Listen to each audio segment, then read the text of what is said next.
അപ്പോൾ ഇന്നത്തെ റെസിപ്പി ചേമ്പിൻ്റെ തണ്ട് എങ്ങനെ താളിക്കാൻ നോക്കിയാലോ. ഇതാണ് ചേമ്പ്. ഇതിൻ്റെ തണ്ടൊന്ന് വെട്ടിയെടുക്കാം.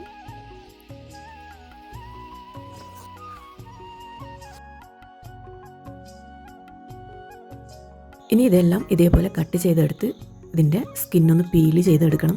ഇതേപോലെ. ഇനി ഇതേപോലെ ചെറുതായിട്ടൊന്ന് കട്ട് ചെയ്തെടുക്കാം. ഇത് എല്ലാം ചെറിയ കഷ്ണങ്ങളായി കട്ട് ചെയ്തെടുത്തിട്ടുണ്ട്. ഇനി ഇത് താളിച്ചെടുക്കാം.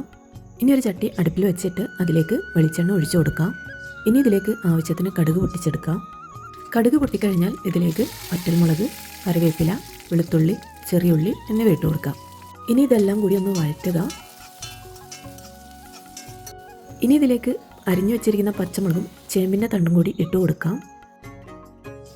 ഇനി ഇതെല്ലാം കൂടി ഒന്ന് മിക്സ് ചെയ്യുക. ഇനി ഇതിലേക്ക് ആവശ്യത്തിന് വെള്ളം ഒഴിച്ചു കൊടുക്കാം.